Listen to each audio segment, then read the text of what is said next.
Hello. So, this is going to be about my journey so far. So, as I said, I was diagnosed in 2009. My symptoms prior to being diagnosed was really bad headaches, nausea, sickness, whoosh in the ears, heartbeat, double vision, blurry vision. But the one that really worried me when I was first diagnosed was I'd stand up from sitting on the floor to sitting on the chair, and my vision would go off only for about 10 seconds and it would just all be black, and then eventually, it'd come back on. So that was when I started having that. After about a week, thought, need to get this checked out. So I went to the doctors, and doctors did a few tests and was giving me painkillers for the headaches. Didn't really do anything. There was one mention, it's all in my head, I'm imagining it, but I knew I wasn't. So after about a week of doctor couldn't find anything, I thought I'm going to go and get my eyes checked out because I've wore glasses since high school. And I was due about another eye test, so I decided to go get my eyes tested.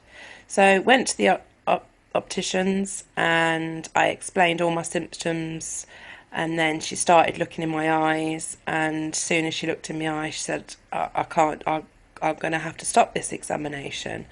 I need to send you to the eye hospital.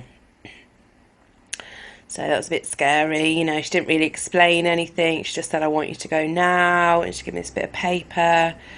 So anyway, obviously I had to sort all my children out. And then I went straight to the eye hospital, where they examined me. And it was about a week of going back every day, having various tests, MRI, CTs, ultrasound at the back of my eyes, field tests. But then the last test that they did was a lumbar puncture, and that was my first lumbar puncture, and yeah, it was horrendous. Well, I'm not going to lie to anybody. First one, you don't know what to expect, but it wasn't great, and that determined that I got high pressure. After about a couple of hours, I'm still doing more tests. I just needed to know what was going on. I just said, look, please tell me what's happening to me. And then they told me that they know it's benign intracranial hypertension from the lumbar puncture and the pressure being very high. So I was, okay, what happens now? And they say, right, you can live with this condition. Obviously, you have to have regular eye tests to make sure your eyes are all right. But we're going to start you on some water tablets to try and get the pressure and the fluid off your brain. So so it was about a week having these tablets, and yeah, that they were okay. I was getting by still. I was working. Me and my ex, the children's dad, was running a pub together. And yeah, I was doing okay. And then one of my lowest points was the first time I think it was a Saturday morning. Woke up, literally couldn't get my head off the pillow. The pain in my head was horrendous. The pressure in the back of my eyes, and I just said to my ex, I need to go to the hospital. Where he took me to hospital, and first thing they do is give you a lumbar puncture. Yeah, your pressure's really high. So that time I was in hospital for 3 weeks, and I was having MRI scans. Yeah, I think in that 3 weeks I must have had 6 lumbar punctures. Not brilliant, all really high. So they decided to up my dose of water tablets, as well as giving me various anti-sickness drugs, painkillers, morphine, tramadol. Oh, it was horrible. And anyway, I was starting to get better after them 3 weeks, so they sent me home. And because they'd upped my water tablets, pissing like a racehorse. But that's just something that you have to live with, I'm afraid. But yeah, I was doing okay. And then in the meantime, me and my ex, we split up. And I was planning on coming back to my hometown. So because I'd been away for five and a half years, so I decided to come back and Yeah. And one of the things that my doctors always said, and anybody says, it's to do with your weight. Now, yeah, I understand that. At my biggest, I was a size 26 when I had my children. And that was not great. I was always tired, always lethargic, always hungry. But now I'm a 16 to 18, and I think I've done really good. And I haven't done it quickly, I've done it gradually. And I've still got this condition. So, but one of the triggers I find it's to do with stress. If I have a stressful week, the next week I'll be poorly. So anyway, I put it all down to me splitting up with the kid's dad and moving back to my hometown. And so yeah, I started getting poorly when I moved back. Was rushed in again. Same things, your eyesight's. And then they told me your eyesight is getting worse. It's failing. We need to do something now. So that time, I think I was in hospital about 3 weeks, about 2 or 3 weeks, 2.5 weeks, and they told me that yeah, your eyesight's starting to fail, and we need to do more than just these water tablets. So they told me that they was gonna operate on me and do a shunt, an LP shunt, which is a small catheter, it's like a tubing that goes into your spinal cord. So you have an incision in your back, and then some tubing comes around to your tummy, and so you have a scar on your tummy as well, and that gets sutured into place in your tummy, and your body absorbs it. So I was all booked in to have this surgery done, and I would suggest anybody, it's not a new thing, so you don't know what's happened. It's never happened to you before.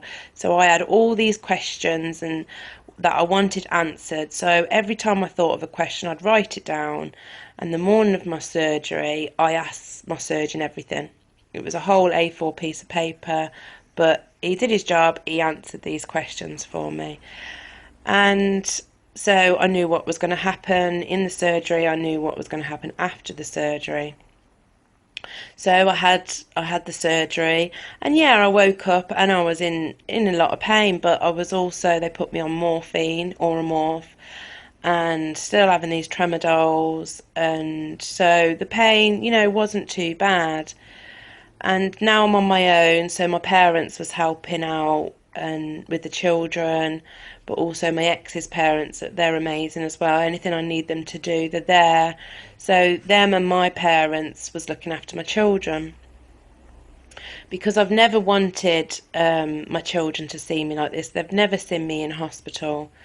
I've never wanted them to see their mum lying on a bed, how poorly I get, all machines hooked up to me, and so they've never seen me in hospital. So my parents and my ex's parents are amazing. They look after my children. So yeah, I recovered quite well after about a week and a half in hospital.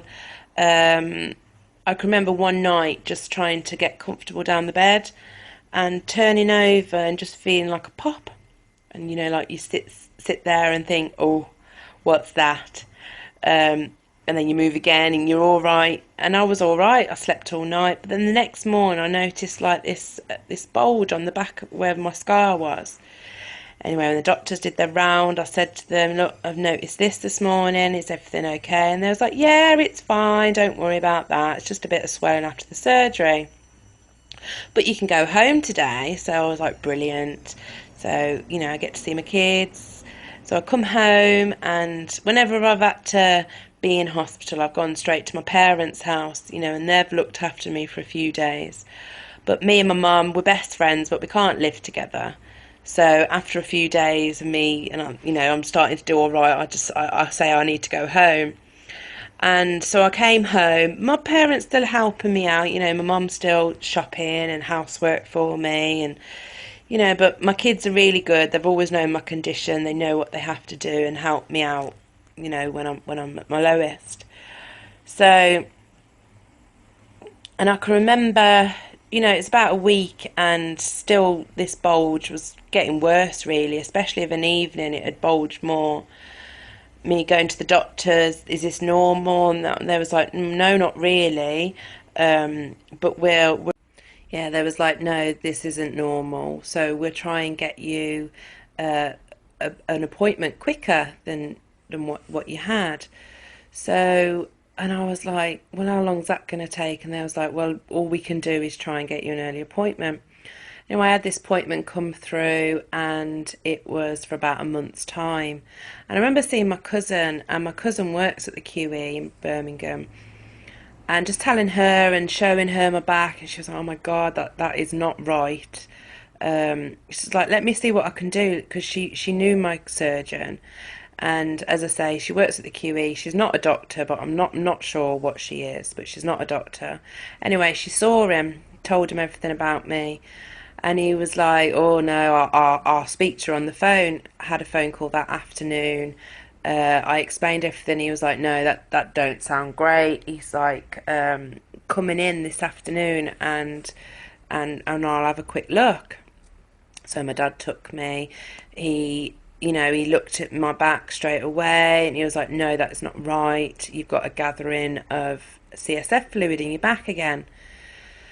So I was admitted the next day. I had to have it revived again. And my dad took me. My dad waited with me while I had the surgery. And, after about a week, still, I did okay. And they sent me home. Parents looking after me, which was amazing. But as I say, me and my mum we can't live together. We're best friends, but we can't live together. So I know when I need to come home. So after that, I started, sorting myself out, picking myself up again, and I decided that I needed to start living my life a little bit and just getting out there. So I started going out with friends more, and I met my partner now, and this year we've been dating. We've been going out 6 years. We're engaged to be married. Hopefully one day I will walk down that aisle. But anyway, we were seeing each other at the start, and it was amazing. And I've always told him the truth, always told him what's the matter with me right from the start. And he is amazing. He knows when I'm not very well. Just the look in my eyes apparently gives it away. But if I need anything doing, he's there. He does it. He's brilliant with the children. Yeah, we just started living our lives basically. And then I started getting poorly again, all the same symptoms, nothing new, but vision going off. So just took myself back to the doctors. And with this condition, I've always found when you go straight to the doctors, because it's a rare condition, that not all of them know about it. And when you say it's your eyes, you can feel your eyes getting worse, they send you straight to the hospital. And I went to the hospital. My partner and my dad took me, and they do these various tests. They do where your reflexes, they look in the back of your eyes. Yeah, don't look good, we're going to admit you. Anyway, so I was admitted and had more tests done, x-rays, MRI scan, another lumbar puncture, and yeah, your shunt's not working, it's kinked in your tummy. So I was booked in, I think, a few days after to have it revived again. So I was admitted and had it done again. And that time, I must admit, it was a lot easier because I had my partner. If I wanted a good cry, he was there.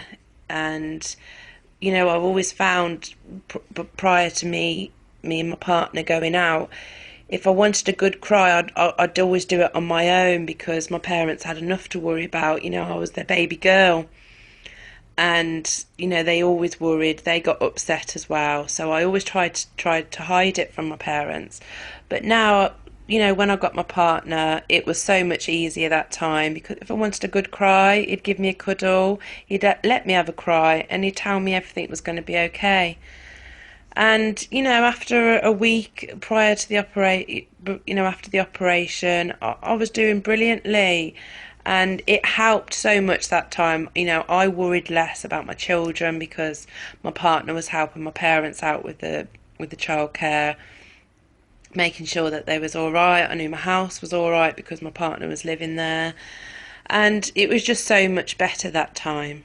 So I've probably been in hospital about 20, 25 times, some just for overnight, some just for a couple of days, but some for a few weeks. I mean, the longest I've been in hospital is a month, and that's what I'm going to talk about in my next vlog. Um, I've had four four revives of my shunt, and the biggest one is the last experience that I'm going to talk about next time. But yeah, I've been on so many drugs, as I say, Oromorph, Tramadol, Cocodamols, been on water tablets, sometimes having to take two a day, anti-sickness, nerve damage drugs as well. And, like I said, it's something when they tell you need to go on these, you have to do it. And trust me, you do come out the other end. It's hard, it's a long process, but sometimes you can sort yourself out, pick yourself up, and if you want to get better, you will get better. Or if you don't, you're just wallowing your pit. You'll stay in bed, but you've got to try, and I've always wanted to try my hardest for my children and my partner now. I hate seeing them when they know I'm poorly. My partner always gets upset, my children always get upset, and I speak to them every day on the phone when I've been in hospital, but I've always wanted to sort myself out and get to where my good times are. And you can do it, you really can do it. So yeah, I got myself sorted, I got myself back on my feet, and I started, living my life a bit. And I thought, something needs to happen now. I need to start doing something for me. I can't just be always ill, and so I decided to start looking for a job. And I'd done caring when I left school, and loved it, but I thought I need something that I can fit in with my children. I've always wanted to be there for them, before school and after school, pick them up, drop them home, bring them home. So I decided to go for care in the community, where I could work morning shifts, evening shifts, and it just fitted around the family really well. But yeah, I probably run myself ragged because towards the end, my partner hated me doing it. My children hated me doing it.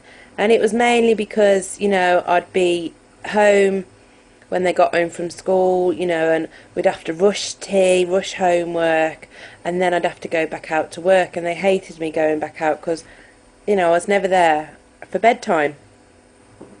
So, yeah. In the end, I started getting really poorly. And it was my fault. The office had phoned, oh, can you cover this shift? And I'd always feel guilty because it's the clients, and you grow an attachment with these clients, so you'd feel guilty. So you'd say, yeah, I do that, or yeah, I work this weekend when it wasn't meant to be your weekend. So sometimes I was working 7 days a week, and you're in and out the car, and it's or you're up early in the morning, and then sometimes you don't get home till like 10 o'clock at night. So I knew I was doing too much, trying to be a mum as well and looking after the house just wasn't working. But now the next chapter of this, I'm going to do another blog because it's really it's a long story basically. But so I'm going to leave it there, and please watch out for another vlog that I'm going to explain the next part of my journey. I hope you all have understood this, and I hope anybody can relate to me, what I've been through. But please, if you're new to all this and you've just not long been diagnosed and you've got any questions, please ask me, leave a message. And I will get back to you. I'm here to try and help people because I know when I was first diagnosed, it shits you up. Do you know what I mean? It's such a big thing, and it is so scary when people say all these big words to you and you haven't got a clue, or you've never been on drugs in your life and now you have to take, 20 a day. So I know it is scary. So please, if you've got any questions, um, don't hesitate to ask. Okay? So, as I say, watch out for my next vlog and see you soon. Bye bye.